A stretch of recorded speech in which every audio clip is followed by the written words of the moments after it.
감사합니다. 오늘부터는 이 앞에서 보시다시피 딱 그냥 세례 요한 같죠.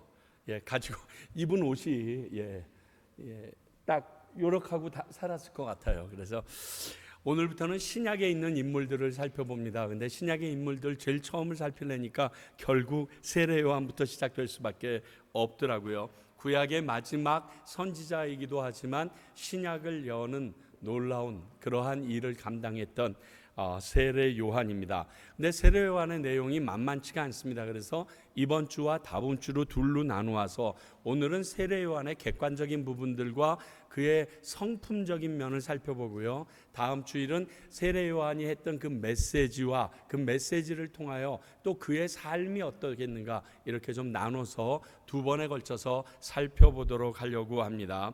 먼저 오늘 세례 요한에 대해서 쭉 조사하다 보니까 한 7, 8가지가 됐어요. 그래서 너무 많은데 하여간 가는 데까지 가보겠습니다. 먼저 세례 요한은 사가랴와 엘리사벳의 아들로 아론의 자손인 정통 제사장 가문 출신입니다. 자, 우리 누가복음 1장 5절 볼까요? 유대왕 헤롯 때에 아비야 반열에 제사장 한 사람이 있었으니 이름은 사가랴요 그의 아내는 아론의 자손이니 이름은 엘리사벳이라. 아비야와 그리고 아론의 자손, 결국 제사장 가문의 두 사람 적통들끼리 만난 그 사이에서 세례 요한이 태어납니다. 물론 사람의 평가의 전부는 아니지만 출신 가문이 얼마나 중요한지 우리는 살고 있는 전 세계적으로 이 부분에 예외가 없음을 압니다. 특히 우리가 살았던 대한민국은 예전부터 양반 쌍놈을 비롯해서 지금도 일어나서 같은 김씨면 같은 이씨면 같은 이씨가 아니라 너희들은 왕족인지 아닌지 이것까지 따지고요. 인도 역시 계속되고, 전 미국도 역사가 300년도 안 됐길래 무슨 가문이나 아니에요. 대통령 나오는 가문은 대통령 나오고요. 정치가 나오는 가문은 정치가가 나오고요. 재벌 나오는 가문은 재벌이 나오고 학교의 학벌과 연관성을 뛰어넘을 수 없도록 되어 있어요. 가끔 한 1, 2%가 그걸 뛰어넘어서 신문에 나는 거지 거의 예를 들어 하버드에 가는 그 집안은 계속 대대 후손까지 다 하버드를 갑니다. 그렇게 되게 되어 있어요. 재미있는 것은 학교에서 원서를 쓸 때 너희 아버지나 어머니나 너희 가족 중에 이 학교 출신, 네가 지원하는 학교 출신이 있느냐 이걸 쓰게 되어 있어요. 그래서 그걸 굉장히 중요하게 생각해요. 그런 걸 보면서 여기 미국도 300년도 안 됐는데 좀 심하네 이런 생각을 제가 가졌거든요. 그래서 그건 누가 뭐래도 오늘 세례 요한을 보면 말씀을 전하는데 정통한 가문과 가정 교육 속에서 자랐습니다. 아마 그의 행적을 봐서 머리도 기르고 메뚜기와 석청을 먹고 그렇게 약대 털옷을 입는 것을 봐서 나시린으로 자라왔었을 확률이 아주 높습니다.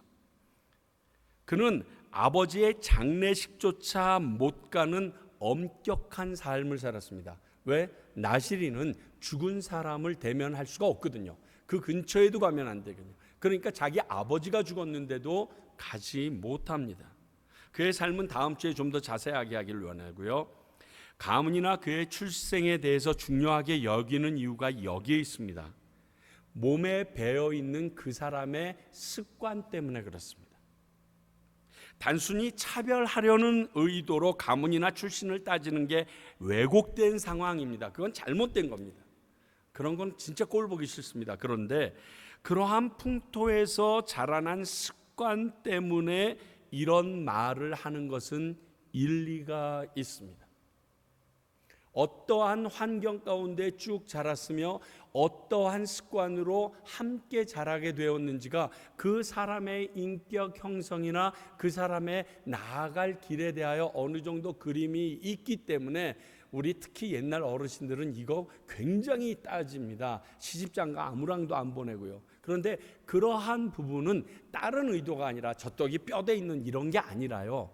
그 아이가 어떤 환경 속에서 자라왔는지 이러한 부분에 대한 점수를 주는 부분 때문에 그렇습니다. 그러한 의미에서 볼 때 오늘 세례 요한은 그의 모든 모습을 볼 때 제사장 가문으로, 다른 말로 얘기하면 하나님의 말씀을 전하는 데는 특화된 존재로 쭉 자라온 사람이라는 것을 알 수 있습니다. 두 번째는요, 그 이름의 뜻이 여호와께서 사랑하시라는 자라는 이름의 뜻인데 하나님이 직접 지어주신 이름이라는 사실입니다. 누가복음 1장 13절 볼게요. 천사가 그에게 이르되 사가랴여 무서워하지 말라. 너의 간구함이 들린지라. 내 아내 엘리사벳이 내게 아들을 낳아주리니 그의 이름을 요한이라 하라. 조금 있다가 나오지만 엘리사벳이 나이가 많도록 아기를 낳지 못합니다. 그런데 그의 후사가 있기를 간절히 원하는 이 사가랴에게 하나님께서 그 제사를 드리러 들어갔더니 제사장이, 사실 그 당시 예루살렘에 제사장이 약 5,000명 정도가 거주하고 있었다고 합니다. 근데 그 5,000명 중에서 하나님의 성소 안에 들어갈 수 있는 제사장은 순번대로 정해 볼 때 죽을 때까지 한 번도 성전에 들어갈 수 없는 사람도 있었다고 그래요. 그러니까 성전에 들어가서 하나님을 대면한다는 이 일이 얼마나 영광스러운 일인지는 모르는데 그 일로 들어갔다가 사가랴가 이 말을 듣고 나올 때 벙어리가 됩니다. 그러니 얼마나들 놀라겠어요. 그리고 애가 태어났을 때 이름을 뭐라고 할까요? 그럴 때 요한이라고 적습니다. 집안 식구들이 전부 다 말합니다. 아니, 우리 집안 식구 이름들 중에 요한은 없습니다. 그런데 요한이라고 서편에 적고 그 아이가 태어난 이후 그 일이 있자마자 그가 말을 합니다. 그렇게 지으라고 하나님께서 내게 주신 거라고.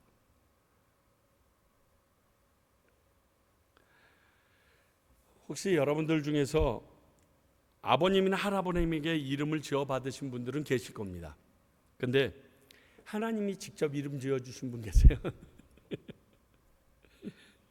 성경에 아담을 비롯해서 이삭, 솔로몬의 다른 이름인 여디디야, 이런 이름들은 하나님이 직접 지어 주신 이름입니다. 이 계보를 쭉 나가다 보게 되면 우리의 구세주 되시는 예수님도 하나님이 직접 지어주신 이름의 계보 안에 들어가고 그 바로 전이 오늘 이 세례 요한이 됩니다. 보통 이렇게 하나님께서 직접 이름을 지어주셨을 때는 하나님의 특별한 계획이 그 사람에게 있다라는 의미가 있습니다. 그러나 모든 사람이 하나님의 계획과 섭리 안에 있는 존재라는 거 우리는 이미 압니다. 특히 믿는 우리들은 이 일에 대해서 확신할 수 있어야 합니다. 그렇기에 기억하실 것은 스스로 자기 자신을 자학하거나 다른 형제 자매를 비하하는 것은 하나님의 계획이 있는 어떠한 사람을 욕되게 하는, 다시 말해서 하나님의 하실 계획에 대하여 틀렸다 말하는 것이 된다는 걸 아셔야 됩니다. 내가 누구를 욕할 때, 그 사람에 대해서 짜증을 낼 때 우리는 항상 생각해야 돼요. 아, 저 사람을 이 땅에 보내주신 하나님의 계획이 있는데 우리가 함부로 그 사람에게 대하면, 여러분 저희들이 같이 이렇게 사역을 살면서 이 과테말라 땅 가운데서 우리 한국 사람들끼리는 좀 덜하지만 우리가 같이 일하거나 우리 밑에 함께 부리는 우리 과테말라 사람들, 여기 스페니쉬들에게는 이러한 마음을 가질 때가 없지 않아 있습니다. 근데 하나님께서는 그러한 우리의 모습을 안 좋게 보실 거라는 것을 기억하셔야 합니다. 왜? 그 영혼도 하나님께서 하나님의 계획에 따라 이 땅 가운데 내려주셨고 당신과 예수님을 믿는 당신과 만나게 해주셨기 때문에.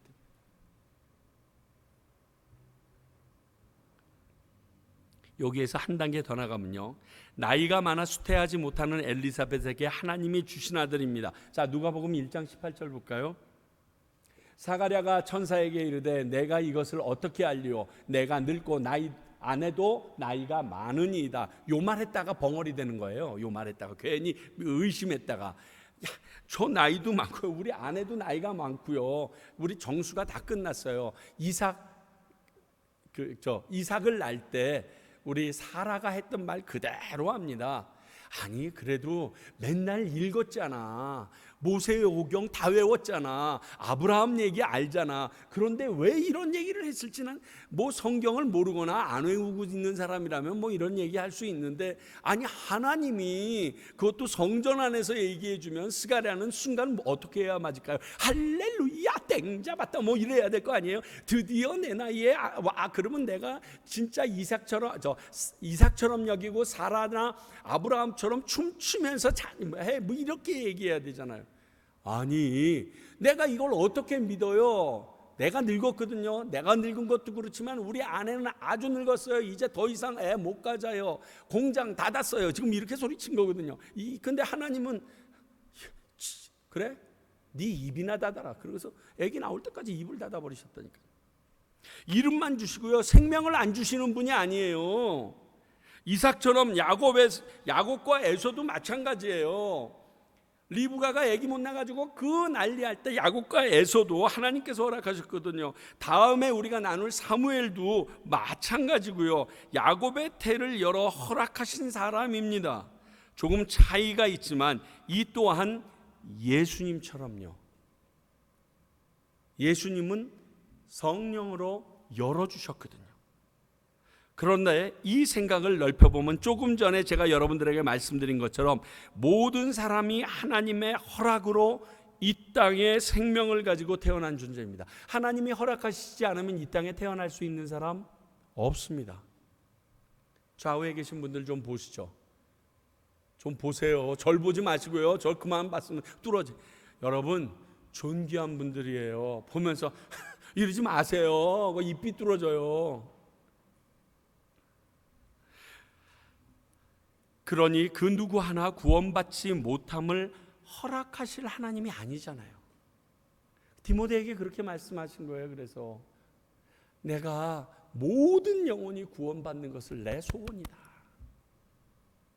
다시 말하지만 존귀하지 않은 생명은 없습니다. 비록 후에 죄에 빠져서 사악한 행동을 하는 사람은 있죠. 그래서 저것도 사람이야 이렇게 얘기하는 사람은 있을 수 있지만 그 역시 하나님에게는 물론이고 그 누군가에게 굉장히 존귀한 사람이라는 사실 기억하십시오.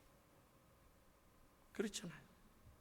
살인을 저질렀어도 그 어머니에게, 그 아버지에게는 너무너무 사랑하는 자식이랄 거란 말이에요.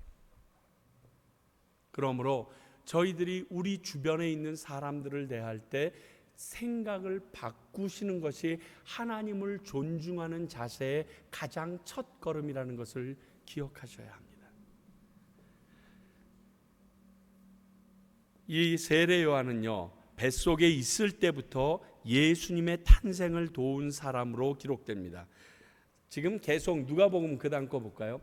누가복음을 중심으로 얘기하는데요. 누가복음 1장 36절 37절 한번 볼게요. 여러분 누가복음은 누구를 위하여 쓴 걸까요? 누가라는 사람은 의사입니다. 의사 누가가 누구를 향하여 쓴 걸까요?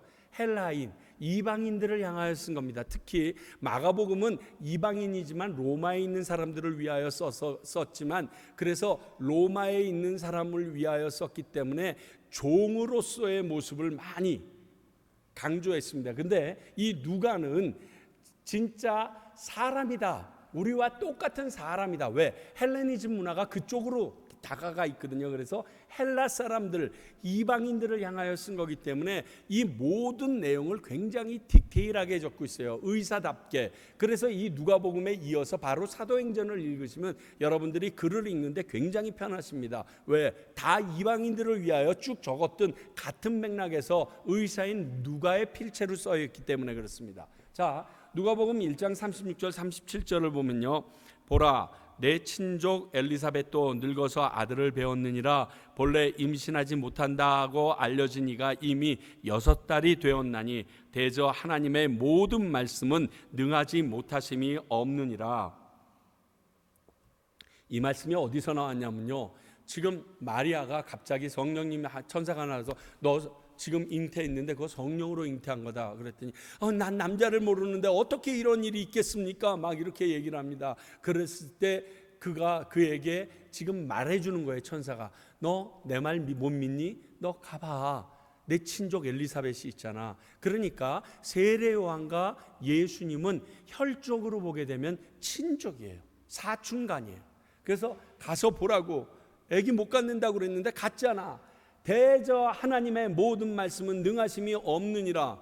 이 세례 요한이 임신함으로 말미암아 이 마리아가 예수님을 임신하는데 부담감이나 부족함이 없이 담대하게 믿음에 거할 수 있도록 초석을 놓습니다. 그리고 그가 뛰어갑니다. 누가복음 1장 41절 42절. 엘리사벳이 마리아가 문안함을 들으며 엘리사벳의 집에 마리아가 문을 꽝꽝 돌리며 엘리사벳! 그러고서 뛰어들어가니까 지금 나오는 말입니다. 아이가 복중에서 뛰는 엘리사벳 복중에 있는 아이는 세례 요한입니다. 6개월 먼저 걔가 막 뜁니다. 엘리사벳이 성령의 충만함을 받아 큰 소리로 불러 이르되 여자 중에 내가 복이 있으며 내 태중의 아이도 복이 있도다. 뱃속에서부터 애가 알고서 놀라가지고 이 일을 이야기합니다. 그리고 확인받습니다. 예수님을 잉태한 마리아가 아이로 인하여 갈등할 때 엘리사벳 태중에 있던 요한으로 인해서 마리아가 임신한 아이가 하나님께서 그의 능력으로 주신 아이임을 확신하는 도구가 됩니다. 하나님은 능치 못할 일이 없지. 이제 내가 그걸 확인하는구나. 여종에게 그대로 이루어지이다. 나중에 우리 마리아 배우겠지만 그건 사실 제정신으로 하는 말은 아닙니다. 아니겠어요? 그 처녀애가 그 당시에 15에서 17 정도라고 그러는데 남자도 모르는데 정혼한 상태에 돌 맞기 직전에 있는 놈이 아닙니다. 하나님께서 주셨습니다. 진짜 어마어마한데 그건 마리아 때 계속 to be continue 하기로 하고요. 정말 범상한 사람이 아닌 것이 세례 요한입니다. 그리고 또 하나 그는 진짜 배울 부분이 아니라 그냥 알아야 될 부분인데 예수님이 직접 어마무지하게 칭찬한 사람이에요. 마태복음 11장 9절. 그러면 너희가 어찌하여 나갔더냐? 선지자를 보하기 위함이었더냐? 옳다. 내가 너희에게 이르노니 선지자보다 더 나은 자이니라. 자, 마태복음은요 유대인들을 위하여 쓴 글입니다. 그러므로 유대인들이 알아듣기 쉽게 메시아 이전에 올기로 했던 엘리야 그 존재가 바로 이 세례 요한이라고 얘기하기 위하여 마태는 지금 이렇게 써나가고 있는 겁니다. 선지자보다 더 나은 자다. 그리고 마태복음 11장 11절에 이렇게 말하죠. 내가 진실로 너희에게 말하노니 여자가 낳은 자 중에 세례 요한보다 큰 이가 일어남이 없다. 이 땅에 태어난 사람들 중에서 최고라고 얘기합니다. 그냥 잘 모르는 사람이 지나가다가 칭찬해도 기분 좋은데 칭찬이 뭐 고래도 춤추게 고래 춤추는 그건 좀 하여간 그런데 천지를 창조하신 하나님이 그 이기도 한 예수님께서 직접 그것도 누구랑 비교할 수 없는 지존과 같은 자라고 대단한 칭찬을 합니다. 이 정도 칭찬을 받으면요 제 생각에 교만해도 됩니다. 이 정도 칭찬 받으면 교만해도 됩니다. 정말 주님께 이런 칭찬 받는 사람이 되고 싶은 것이 소원입니다. 바로 이러한 존재가 세례 요한입니다. 그런데 이제 그의 성격이 보면 아첨하지 않고요 사람들 앞에서 하나님의 진실됨을 그대로 돌직구로 선포합니다. 자, 마태복음 3장 7절 볼게요. 요한이 많은 바리새인들과 사두개인들이 세례 베푸는 대로 오는 것을 보고 이르되 독사의 자식들아 누가 너희를 가르쳐 임박한 진노를 피하라 하더냐. 지금요 바리새인이랑 사두개인들이 좋은 마음으로 오고 있는데 와서 괜히 불똥 튄 겁니다. 독사의 자식들아. 자, 누가복음 3장 14절 볼까요? 군인들도 물어 이르되 우리는 무엇을 하리이까 하며 이르되 사람에게서 강탈하지 말며 거짓으로 고발하지 말고 받은 급료로 족한 줄 알라. 그렇게 살라. 지금요 여러분 이 상황이 어떻게 되고 있냐면 이 군인은요 로마 군병이에요. 다시 말해요 점령국의 군인이에요. 지금 자기는 점령당한 나라의 백성이에요. 아니 그래도 간이 배 밖으로 나와도 그렇지. 자, 그 다음 거 또 볼까요? 3장 19절. 분봉왕 헤롯은 그의 동생의 아내 헤로디아의 일과 또 자기가 행한 모든 악한 일로 말미암아 요한에게 책망을 받고, 자, 분봉왕이라고 하지만 이 분봉왕은 그 당시 이스라엘을 4개로 나눠서 4명의 왕을 세워서 로마가 통치하도록 합니다. 그 중에 하나가 헤롯입니다. 이 헤롯이 이 땅을 다스리고 있는데 예루살렘 중에 가장 중요한 부분, 여러분들이 잘 알고 있는 그 성전을 세운 바로 그 헤롯이거든요. 그 헤롯이 자기의 동생 빌립의 아내 헤로디아를 차지합니다. 그래서 이 말도 안 되죠. 동생의 아내를 자기 아내로 취합니다. 근데 이 일에 대해서 아무도 함부로 얘기하지 못합니다. 그냥 끙끙 앓고 있는데 거기다가 막 자기 마음대로 제사를 드리고 하나님의 성전을 더럽게 했던 그러한 전적이 있어가지고 욕을 많이 먹는데 다른 사람 아무 얘기도 못하는데 사막에서 낙태 털옷 입은 이 아저씨 혼자 삐쩍 마른 사람이 지금 얘기하고 있는 거야. 왕한테까지. 당시 최고 의인이라고 인정받고 있던 사두개인들과 바리새인들, 정치적인 것뿐만이 아니라 종교적으로도 가장 최고라고 인정받는, 지나가는 모든 사람들이 길을 비켜주면서 90도로 절할 수밖에 없는 존재들에게 독사의 자식이라고 꾸짖고요, 점령국 백성으로 군인과 세리들에게 너 회개하고 토색한 거 다 갚아라 막 지금 이렇게 외치고 있고요. 거기에 분봉왕이지만 당시 왕인 헤롯이 잘못한 것을 직설적으로 말하는 사람이 바로 이 요한입니다. 지금으로 말하면 간이 배 밖으로 나왔다고 그러지만 그는 두려울 게 없는 거예요. 누구 앞에서? 하나님의 앞에서. 거짓말한 게 아니거든. 그는 하나님 앞에 비추어 이렇게 말한 것이에요. 자신이 의로운데 너는 지저분하다, 이렇게 교만한 자세로 얘기하는 게 아니에요. 하나님의 말씀에 비춰볼 때 너는 틀렸고 너희들의 모습은 하나님이 기뻐하지 않는다라고 얘기하고 있는 거예요. 저는 이 시대에 하나님의 말씀에 비추어 이렇게 자신의 신변뿐 아니라 생명까지 내놓고 바른 말하는 사람을 찾기 어렵다는 것을 알고 있습니다. 여러분 다 알고 있죠. 기껏 다른 사람이 잘못을 지적하는 데는 내 이득이 딸려 있어요. 이유가 있어요. 죄송합니다. 빨리 이거 끝나야 되겠는데 하여간 대통령 선거 보면 이거 그대로 나오잖아요. 다른 사람 잘못한 걸 뭐 뉴스에도 얘기 안 하는데 서로 엄청나게 저지릅니다. 왜? 그 사람을 깎아내려야 내가 올라가니까. 난 정말 어떤 사람 하나가 저분의 잘못을 제가 얘기할 주제가 못 됩니다. 저도 정말 잘못한 게 많거든요. 그럼에도 저에게 한번 기회 좀 주시지 않겠습니까? 이렇게 나오는 좀 대통령 후보 없을까요? 지금 제가 꿈을 꾸고 있나요? 아니, 바른 얘기를 하는데 제가 꿈을 꾸고 있고 이상적이다라고 얘기를 하면 빨리 하나님의 나라가 오는 게 낫지 않겠어요? 하나님의 나라가 이런 나라 아닐까요? 저 이번에 이런 사태도 있고, 아니 저 이번에 가족들이 이 모양 이 꼴인데 저에게 다시 한번 기회를 주시면 제 이 모든 잘못을 회개하는 심정으로 여러분들 백성을 위하여 내 몸이 이렇게 얘기한다라면 난 진짜 멋있겠어. 그러다가 그 일로 자기가 잡혀 들어가면 죄송합니다. 저는 꼭 섬기고 싶었는데 이 문제가 해결되면 다음 기회에 저에게 기회를 주시면 다시 한번 분골쇄신 좀 이러면서 나올 사람이 없나요? 그저 상대방에 대해서 바른 말, 그 사람이 잘못한 것을 지적함으로 말미암아 내가 올라가기만 바라는 이게 대통령 선거 아닙니까? 우리들의 모습은 없나요? 아니, 교회에서 성도들의 모습에는 없나요? 정말 마음이 너무너무 아파요. 잘못했다라고 지적할 수 있습니다. 그러나 자기를 볼 수 있는 사람이 이 지적을 할 때도 정확합니다. 누구 앞에서? 코람데오, 하나님 앞에서. 그분이 보고 계시거든요. 그분 앞에 서 있는 거예요.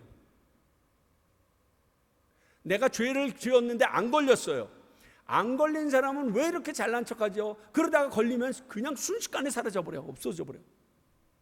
안 걸렸어도 내 죄 때문에 갈등하고 힘들어해서 그 자리에서 스스로 자폭하는 모습이 있을지라도 그러한 사람이 필요하지 않겠어요? 그게 하나님 믿는 사람 아닐까요?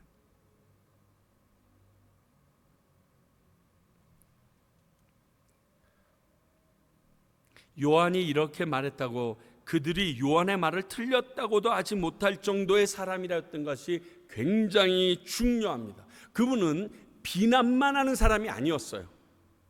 영적인 영향력이 있는 사람이었어요. 자, 마태복음 3장 5절 6절 볼게요.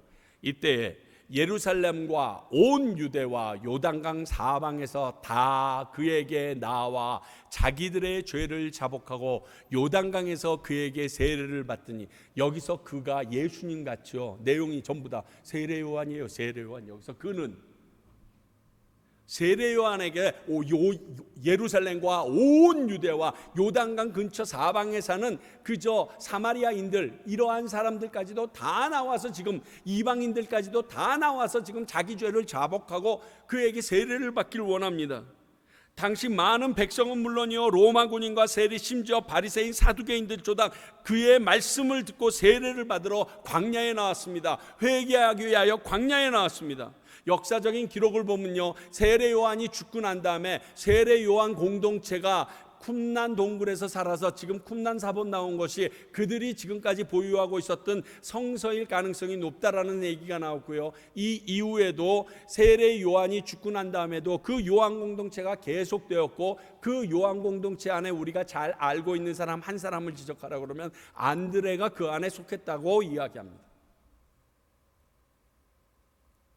영향력이 있던 이유는 다음 주에 그의 삶과 메시지를 통해서 다시 보겠지만, 여하튼 우리 개인은 아니더라도 우리 평강교회는 이런 하나님의 영향력을 지닌 교회가 되었으면 간절히 하는 마음이 있습니다. 야, 평강교회가 하는 일이야. 그러면 이러한 영향력을 지닐 수 있는 삶이 우리에게 있었으면 좋겠습니다. 과테말라를 쥐고 흔들기 위하여 교회에 교인들 많아져야 돼, 헌금 많아져야 돼, 이따구 소리 하는 게 아니고요, 하나님의 뜻과 소원을 이루어드리기 위하여 우리 교회가 이 일을 감당할 수 있게 되기를 간절히 소원합니다.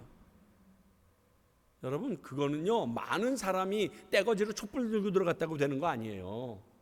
성 니콜라스 교회처럼 50명이 시작되어졌던 그 나라, 그 일이 수만 명이 됨으로 인하여 알지도 못하게 그냥 동독과 서독이 완전히 깨어지듯이 이러한 영향력 있는 그러한 교회가 되었으면 좋겠습니다.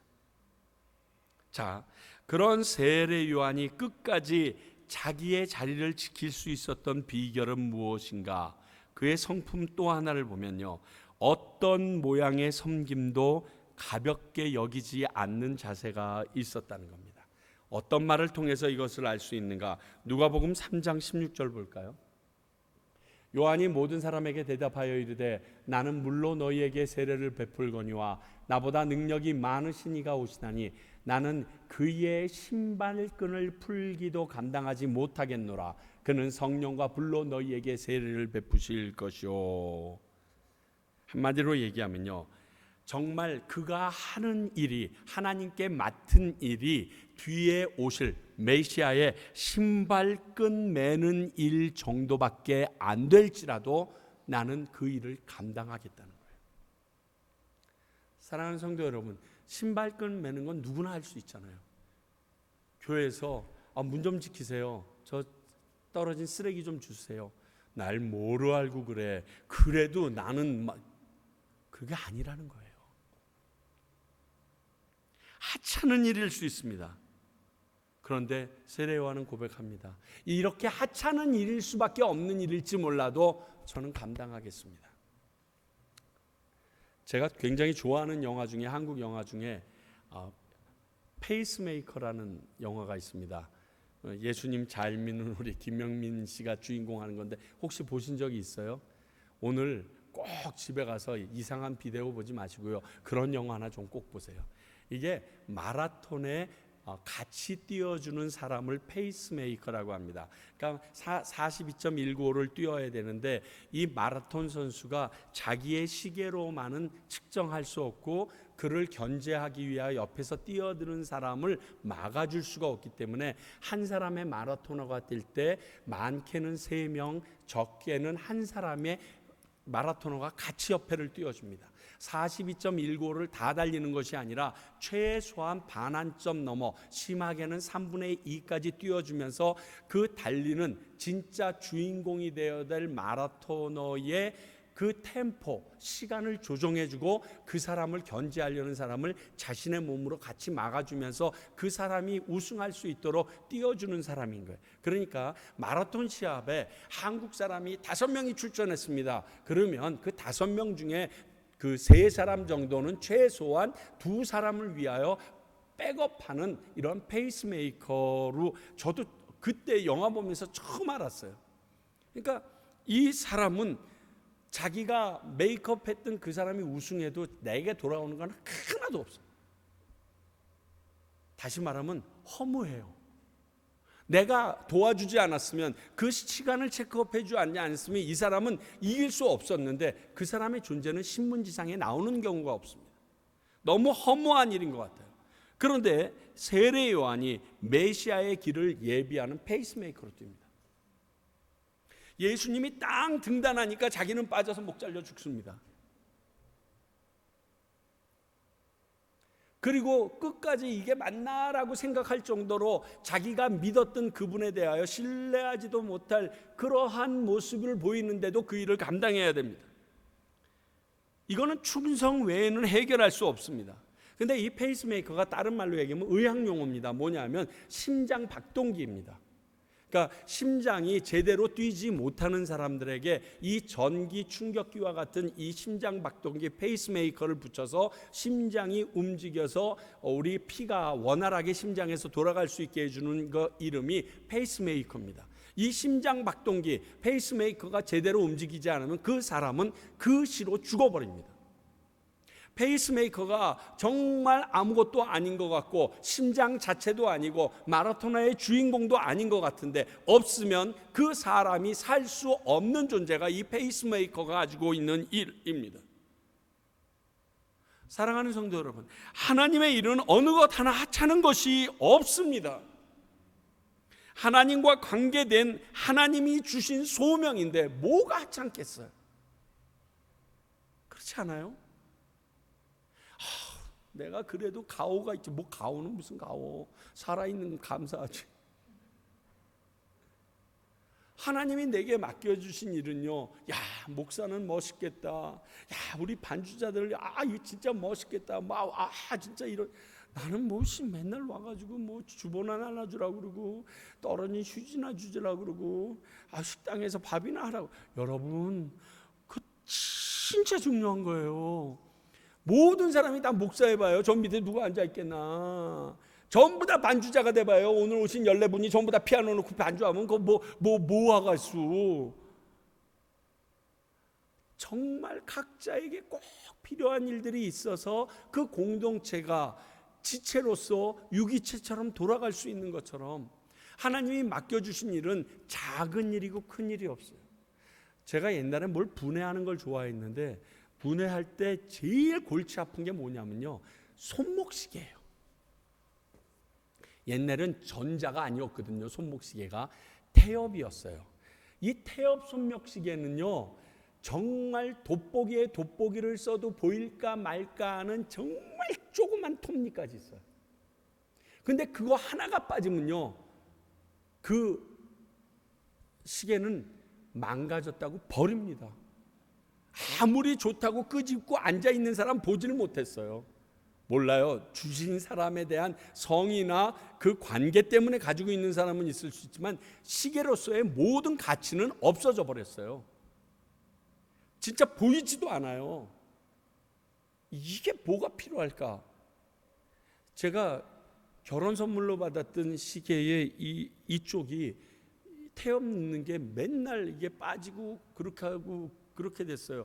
그 당시에는 진짜 한 30만 원인가 그렇게 싸게 샀는데 지금은 비싼데 그래서 그 꼭다리 하나를 그 메이커에 가서 사오려고 그랬더니 제가 옛날 시계 값보다 한 2배는 더 비싸더라고요. 그래서 그거 있고요, 그냥 똑같은 모양인데 그 회사 거가 아닌 게 있습니다. 그래서 아무거나 가게만 해주세요. 전 그랬어요. 보면서 야, 이거 아무것도 아닌 것 같은데 이거 하나 때문에 시계가 망가지네. 이게 하나님의 일이에요. 하나님이 우리에게 맡겨주신 소명은 그런 것들이에요. 그러므로 다른 사람이 하는 어떤 일도 하나님의 일일진데 함부로 얘기하거나 비하해서 보지 마세요. 여러분 직장에서도 마찬가지잖아요. 제가 뭐 다른 데는 못 가봤는데 이집사님네 그 직장 가보니까 사람 600명에 앉아가지고 뭐 잘라대고 붙여대고 난리를 납디다. 그런데 그 순서대로 오지 않으면 옷이 완성이 안 되는 거야. 중간에 하나만 빠지면 허벌레한 옷이 나오는 거야. 반품해야 돼. 반품도 아니야. 버려야 되는 거야. 그런데 그 많은 사람이 그 공정을 순서대로 딱딱딱 해서 마지막 패킹해서 박스에 딱 넣었을 때까지 하다마다 그 패킹해서 넣은 그것을 무사히 선적 끝날 때까지 하는 모든 사람들의 일이 일사천리로 움직여야지 완성되는 거더라.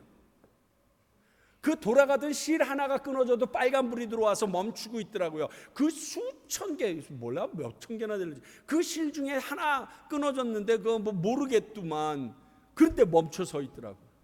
쏜살같이 가서 그거 다시 또 이어서 붙이고 보면서 야, 이런 게 세상인데 하나님의 일도 이렇게 돌아가는 건데.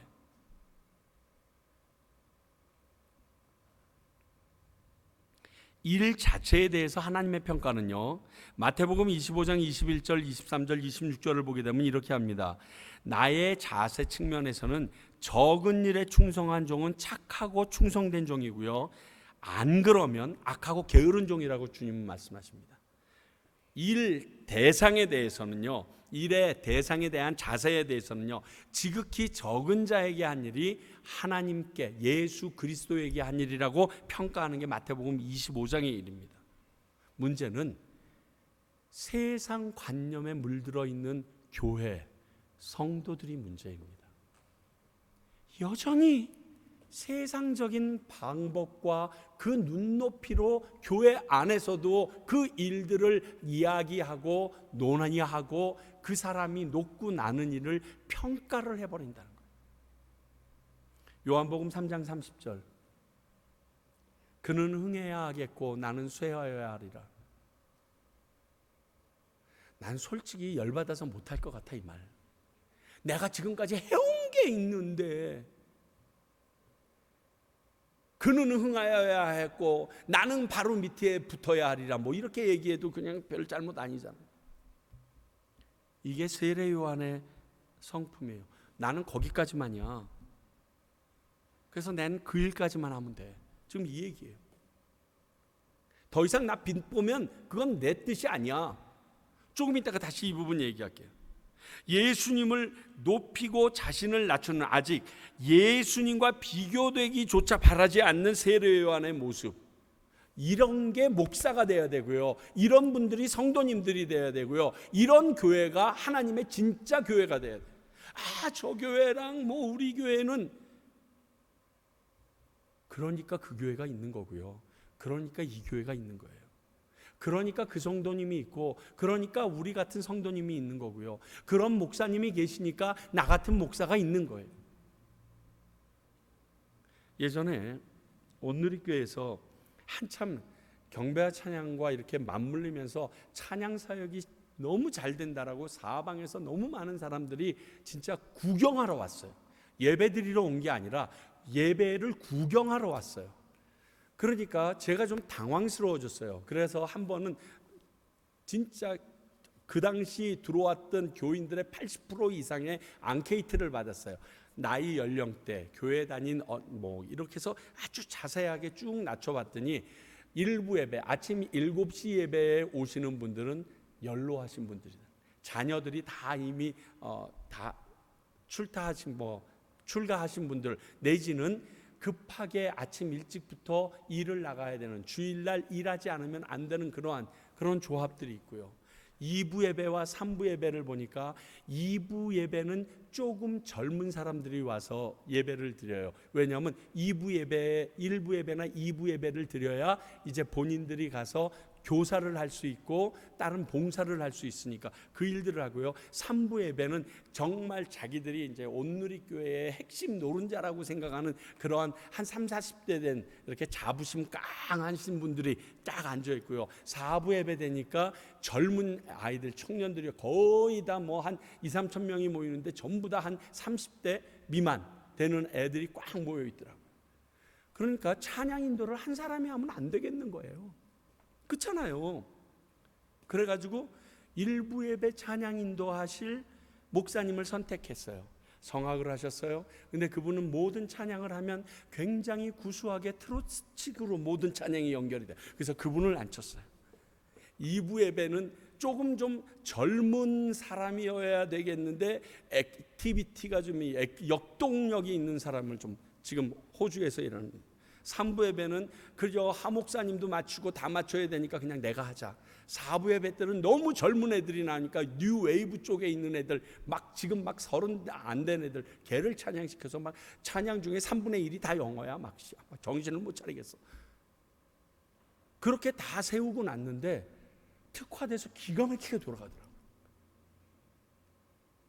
저희들끼리 있을 때는 저 형님은 오늘도 어떻게 찬송가를 육자배기로 만드냐 뭐 이러면서 얘기를 했는데 꼭 그 자리에 있어야 되더라고요. 저놈은 번역도 안 된 찬양해가지고 우리 진짜 정신 사납게 만드냐. 근데 걔는 꼭 그 예배에 있어야 그거가 예배가 되도록 되어지더라고요. 각자 있어야 될 장소들이 있는 거예요. 그런데 누가 필요 없다라고 감히 어떻게 얘기를 해요? 거기에 조금 전에 얘기한 것처럼 하나님의 말씀에 끝까지 순종하는 자세, 하나님의 말씀에 순종한 이게 근데 너무 어려워요. 누가복음 3장 15절 백성들이 바라고 기다림으로 모든 사람들이 요한을 혹 그리스도이신가 심중에 생각하니. 자, 나갔어요. 그런데 바리새인은 물론이고 사두개인 아니 로마 군병까지 마구 말해. 와, 저 정도 얘기하는 거 보니까 메시아인 것 같은데, 그리스도 같은데. 그래가지고 긴가 하고 물어보니까 그 다음 애가 이 말을 한 거예요. 나는 신발끈도 감당하는 못하는 놈이야. 아니야, 너희들 생각 틀렸어. 모든 사람이 나를 메시아로 따를 정도로 내가 잘 나가고 있어요. 그런데 아니야 하고 페이스메이커처럼 딱 그 자리에서 멈춰서 주저앉아 버립니다. 페이스메이커가 뛰다가 자신의 소명을 망각하면 어떠한 일이 일어나는 줄 아세요? 자기가 보좌해야 될 사람도 망가지고 자기도 망가집니다. 왜? 페이스메이커는 46.195를 뛰어본 적이 없거든요. 자기가 딱 뛰어야 되는 것만큼 그 속도로 뛰게끔 훈련받았기 때문에 끝까지 달리는 능력이 없어요. 그거는 지금 내가 보조한 사람이 그 이후로 능력이 있는 거예요. 그래서 거기서 나는 빠져야 되는데 내가 그것을 망각하고 내가 이번엔 1등 해볼 거야 라고 뛰게 되면 둘 다 죽어버립니다. 그런데 세례 요한은 정확하게 알았어요. 난 메시아가 아니야.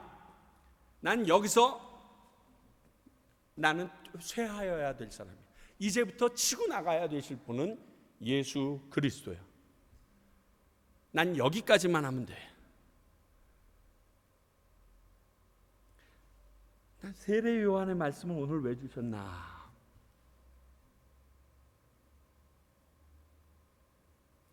이런 하나님이 맡기신 일과 이와 관련된 쉽지 않은 시간이 저에게 좀 필요했어요. 과연 하나님께서 나를 과테말라에 왜 부르셨나?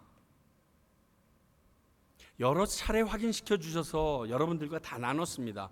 그럼에도 힘든 일이 생기거나 교회의 여러 가지 상황이 미동도 않는 것을 보게 되면 지금 잘못 온 건가?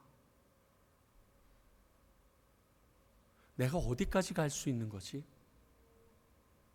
제가 지난 20년 동안 참 특별하게 목회 훈련을 받았다는 것을 깨달았어요.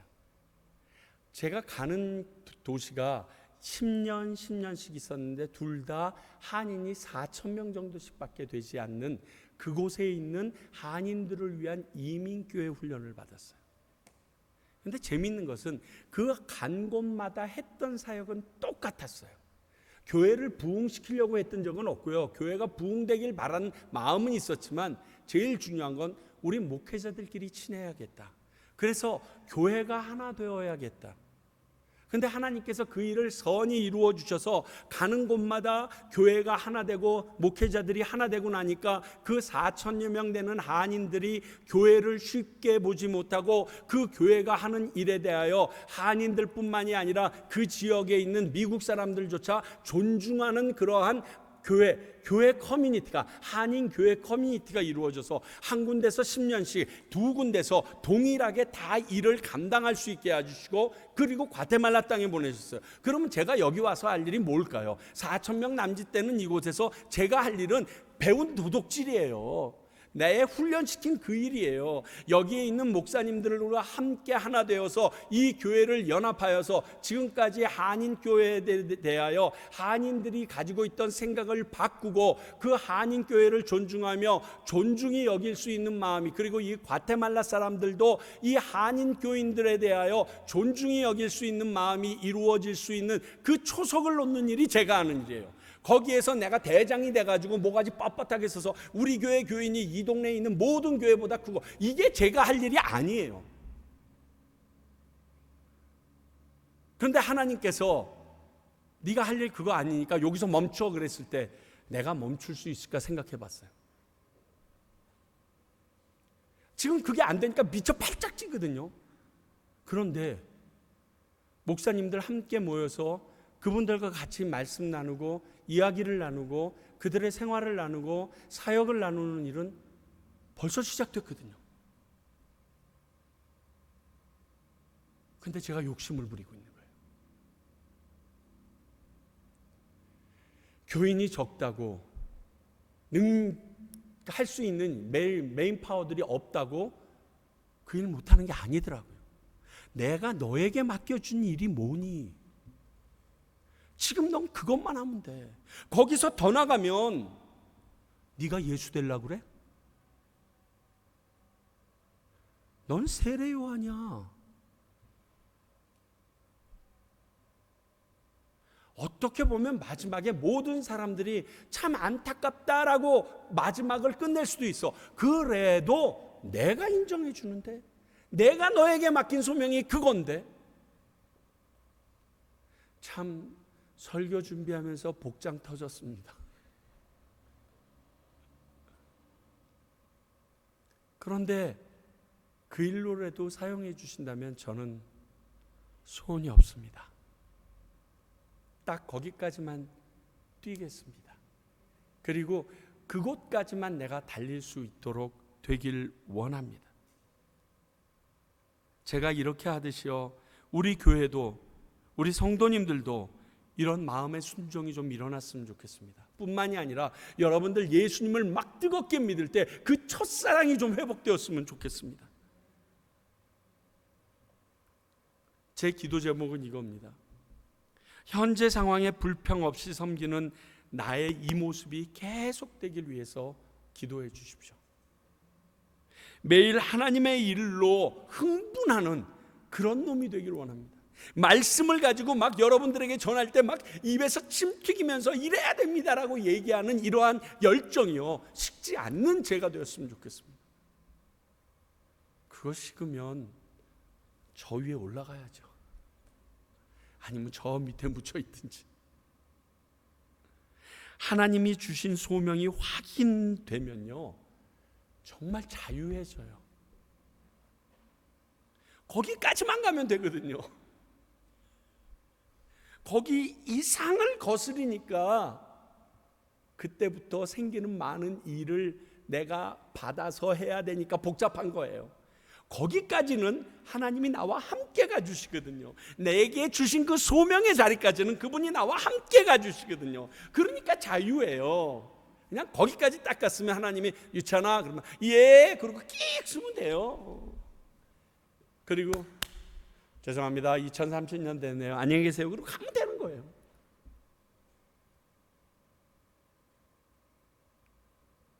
그런데 사람이 욕심이 생겨서 그 이상을 원함으로 인하여 어려움과 다툼과 분란이 교회 안에서도 일어나게 되는 거예요. 여러분들이 이것을 위해서 기도해 주시고, 여러분들도 하나님께서 맡겨주신 그 소명이 어느 것인지 확실하게 알게 되기를 소원합니다. 하나님께서 말씀하신 거기까지만 꼭 지치지 않고 다다를 수 있도록 기도해 주시기 바라고, 저도 저희 교회를 위하여, 그리고 오늘 이 자리에 나온 여러분들을 위하여 기도하겠습니다. 아마 이래서 오늘 이렇게 많은 인원이 여러분들이 수요일임에도 불구하고 오셨나 봐요. 우리 하나님은 실수하지 않으시거든요. 그 하나님의 말씀에 귀 기울이고 민감할 수 있는 저와 여러분, 세례요한 같이 그렇게 행동하고 멈춰설 수 있는 저희들이 되길 소원합니다. 기도하겠습니다. 하나님, 참 세례 요한의 모습을 보면 이 땅 가운데서 저렇게 사는 사람들은 손가락질 당할 텐데 하는 생각도 있고 안타깝기도 합니다. 그러나 주님께서 그러한 사람을 써서 예수 그리스도의 갈 길을 평탄케 하셨습니다. 이 땅에 태어난 모든 사람 중에서 가장 으뜸이라는 칭호도 받게 하셨습니다. 세상이 어떻게 말하는 것이 아니라 하나님께서 우리들의 삶에 대하여 어떻게 말하실지에 더 민감해서 살아가는 저와 우리 성도님들, 그리고 주님께서 허락하신 평강교회가 되도록 하여 주시옵소서. 지금은 우리 주 예수 그리스도의 은혜와 하나님의 크신 사랑과 성령님의 역사하시고 말씀하심이 오늘 세례 요한에게 주셨던 이 모든 일들을 감당하며 그 자리까지 충성되게 다가가고, 그리고 멈추라 하면 멈출 수 있기를 원하는 주의 귀한 백성과 이 말씀을 가리키고 배우는 평강교회와 또 이 말씀을 받았기에 힘들고 어려움에도 지금 잃어버린 영혼들을 향하여 나가 계신 수많은 선교사님들을 위해 이제로부터 영원히 함께 하시기를 간절히 축원하옵나이다. 아멘. 아버지, 감사합니다.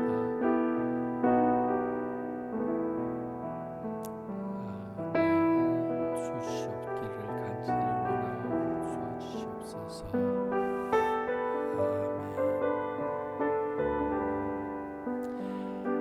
아멘. 아멘. 감사합니다.